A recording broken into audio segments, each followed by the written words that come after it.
Hi, everyone, and welcome back to the PACE podcast, Setting the Pace. I'm Ipsita Bhattacharya, and I'll be your host for today's conversation. This podcast is created by the Pacific Autism Center for Education, or PACE. In each short episode, we share real stories, practical tools, and voices from our community so families, educators, and caregivers feel a little more informed, a little more supported, and a little less alone. Today, I am joined by a very special guest, Elizabeth Wanschura, also known as Lizzi. Lizzi is a secondary and transition teacher. She is the instructional coach at the San Aleso campus. She has been with PACE for nearly 11 years. Lizzi is especially passionate about working with older students, supporting them in building life skills, independence, and meaningful post school goals. An East Bay native with deep roots in the Bay Area, she now lives in Santa Cruz with her spouse and their dog and cat. Outside of work, she enjoys reading, spending time by the ocean, solving jigsaw puzzles, and designing and sewing costumes. Today's conversation focuses on an important and sometimes overwhelming phase for families: what to expect as students grow older and approach graduation, and how to prepare for life beyond school. Lizzie, thank you so much for joining us today. As students enter their teenage years, transition planning starts to become a bigger focus. From your experience, what are some of the first changes families tend to notice during this stage? First of all, I'd like to say thank you so much for having me today. That's a great question. This is a really good opportunity to share more with our community about what the last 2 years of a child's education can entail. So, as a student ages, the first major difference is the introduction of an ITP. That's not to be confused with IEP. It stands for Individualized Transition Plan, and it is going to be part of the IEP document. It's one section. It's going to be introduced as the student is about to turn 14. So, parents that are at that stage, you'll start to see that popping up in the IEP. And what this does, it gives us a framework on how the student will prepare for all aspects of their adult lives, including continued education, employment goals, independent living, that kind of thing. And each of those areas will tie in directly to the main IEP document. So we'll have a really clear trajectory of what's going to go on in their last years of school. The next major thing is the student's age of majority, which in the United States is on their 18th birthday. And at this time, many families do choose to pursue a conservatorship. It allows the student's educational and legal rights to remain with the parents. This protects everyone involved, but it's a lengthy process. It does require a court date. It's nothing to be scared of or stressed about. When people hear the word court, they can kind of feel a little nervous about that, but it's a pretty standard process. It's pretty easy. It just takes time. So we do advise that families start that process pretty early. So, building on to that, let's say that once a family is able to recognize those changes, how does the transition planning process actually take shape, especially as students start to go super close to graduation? So once that ITP is introduced, the student should start to take a more active role in the IEP process and the planning. I personally like to use visual interest surveys to get an idea of some areas of interest for my students. So that includes jobs they want to try, how and where they'd like to live, etc. And that gives us a good chance to check in with those students, get them thinking about what their areas of interest are. And of course, we approach that in a way that's accessible to them. That's really important. So I use a variety of different visuals, multimedia things so that they have something that they're able to make meaningful choices. And then for my more verbal students, we'll sit down together and have a conversation about future goals and plans. And then we can have a little bit more of a dialogue. That way they can say, well, I like this or I don't like this. And I can start to build that framework for them. Either way, I always like when students can have a buy-in about what kinds of goals and areas they want to work on so that transition plan can feel like it's really tailored to their needs and wants for themselves. Of course, the parents are also an important part of the process, so it's important that we have their input on what they would like to target as well. And as that process unfolds, a big part of it is preparing students for life beyond school. How do you approach teaching life skills and independent living in a way that aligns with each student's strengths and goals?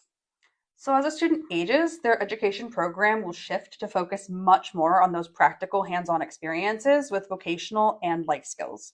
We're very fortunate on this campus to have a wonderful engagement coordinator, and she puts a lot of time and effort into creating meaningful opportunities for students to gain experience both on campus and out in the community. So here we have a really well supplied vocational room, which is packed with different activities from making a bed, washing dishes, sweeping and vacuuming, sorting mail, preparing simple snacks, doing laundry. That list just goes on. There's so many great things. We also strive to get the students out in the community multiple times a week for both recreational and vocational activities. We have some fabulous community partners that provide job opportunities for students. So we're helping out at a local farm, working at a pizzeria, and a community services center that gives an opportunity for our students to not only get job experience, but also help those in need, which is amazing. This gives our students an opportunity to experience what routine work shifts may be like, and they visit week after week and continue to practice relevant skills. That makes a lot of sense. At the same time, I'm sure families often have certain expectations or maybe worries about what's going to come after graduation. It might feel very shielded as you're part of a formal system like PACE. What are some common misconceptions you have seen, and how do you help families reframe those expectations in a more realistic and a positive way? Absolutely, that's right. It can be a really daunting process as a student approaches their last few years of school. So, one of the areas we really try to emphasize is autonomy and independence. A lot of our students are very used to having the staff right next to them all day, every day, which is amazing. We have a great relationship with them and we love them, but that's not reflective of what's happening in most adult programs. So, a major change that happens when a student turns 22 and graduates is the shift in support levels. They'll exit from the school district of residence, they'll exit from school services, and adult programs will have certain requirements and restrictions. A student that is accustomed to one to one support their whole lives may no longer be able to receive it in an adult setting. So, for this reason, I really try to impart the importance of fading staff support as much as possible as the students get older. Of course, in a safe, comfortable way where they're still being supported, but we're fading our presence and our direction in their lives. So, allowing them to make decisions for themselves, giving them choices and honoring those choices, and as scary as it is, allowing them to choose wrong and fail while they're here, safe, supported. We can help them through it. And then showing them how to learn from those mistakes and move on. Because that's just part of life. As we all age, as we all move into adulthood, as we all grow as people, we have to learn from our failures. We have to try and realize what doesn't work and be able to cope and continue. So I want them to learn those lessons while they're here with us now, rather than moving into adulthood without the coping mechanisms and problem solving skills to deal with those things as they come up. And of course, that's tailored individually as each student will do things a different way, but allowing them to try and giving them that trust is a really big thing.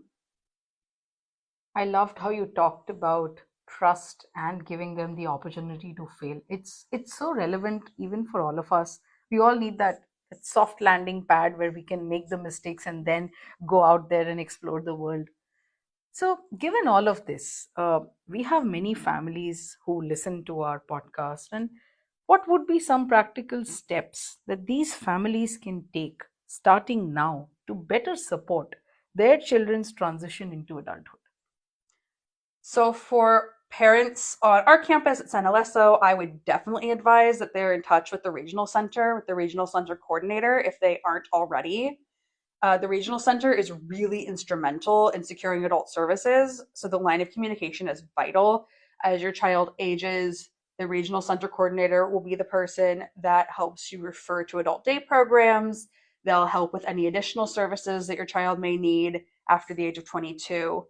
And if there's a regional center coordinator working with you already, they should be invited to IEP meetings wherever possible so that they're able to hear about what the student is doing, get some feedback from the education team, and then when they get up to the point where they're going to be looking at programs, they have an idea about what your student might need. For families of younger students, it's a lot to think about when the student is that young, but I would definitely say thinking about maybe 2 or 3 really core relevant skills that your child can start working on now.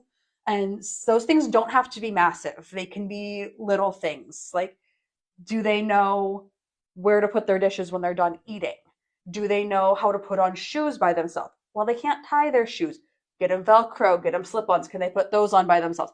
Just these little bitty things that over time add up and help the student be more independent. And for families seeking conservatorship, I would love to emphasize to start that process sooner rather than later. There's a wonderful resource called Parents Helping Parents, and they have a lot of good supports and information. Their website is extremely thorough.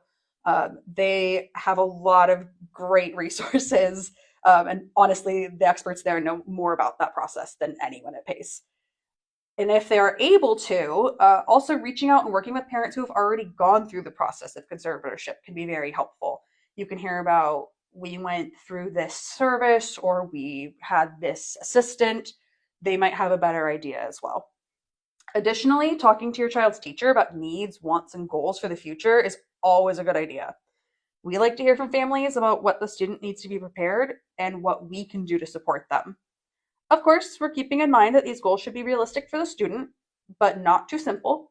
And that can be a hard balance to find, but we're here to help. That's why it's nice to be able to have a dialogue so that we can all share our thoughts and come to something that strikes that balance.